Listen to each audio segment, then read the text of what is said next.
Welcome back, guys. In this video we will finish out this lesson with the geometric mean.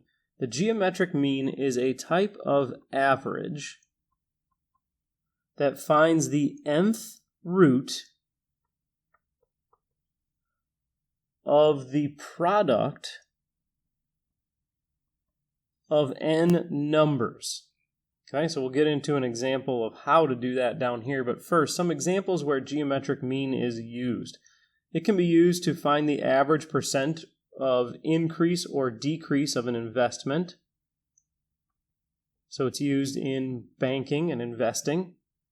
It can be used to find an aspect ratio. So aspect ratio on a television screen. It's used in water quality test results.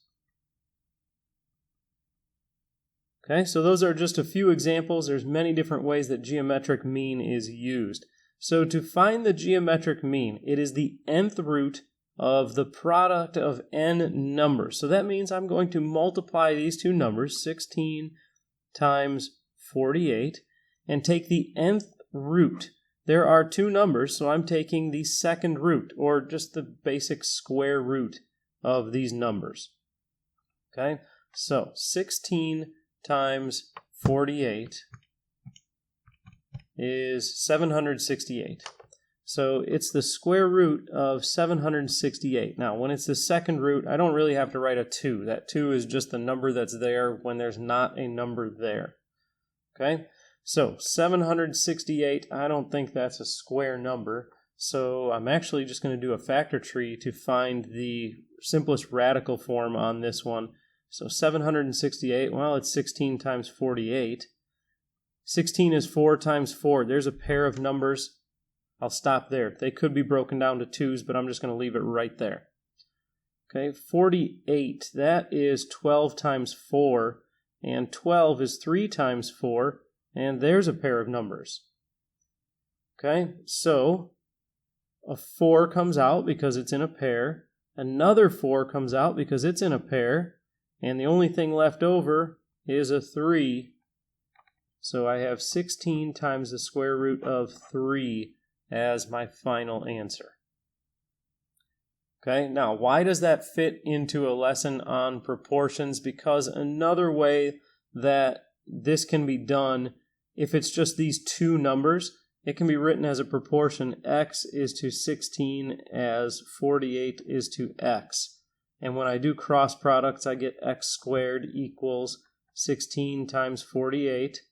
And to get rid of that squared, I take a square root, and it's the positive square root that counts here.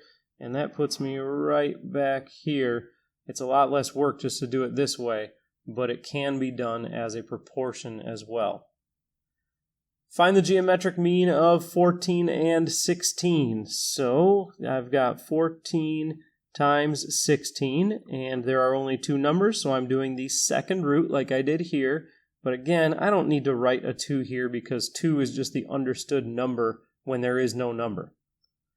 Okay, now I'm just going to start with the factor tree. If everything turns out to be pairs, that's great. I won't have a mixed number like this. So 14 is 2 times 7, 16 is 4 times 4, and there's a pair. 2 and 7 can't be broken down any further, so I have a 4 that comes in a pair, so that comes out.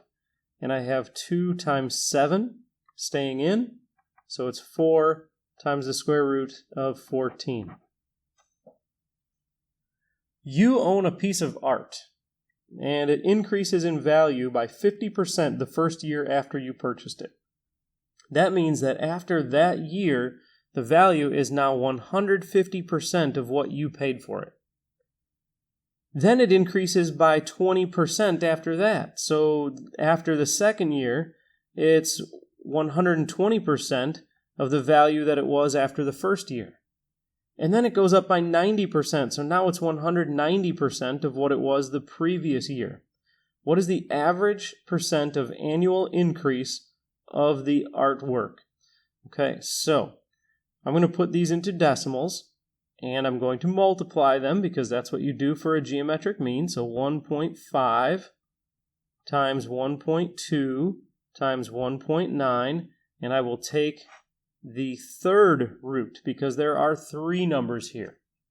Okay, so in my calculator, I'm just going to type in the third root, so 3 and then this X root button right here. And that gives me a third root. Different calculators do it differently, but we need a third root of 1.5 times 1.2 times 1.9. And that is 1 point, and I'm going to keep 4 decimal places, 1.5066. Okay? So the average rate of increase is 50.66%. Okay?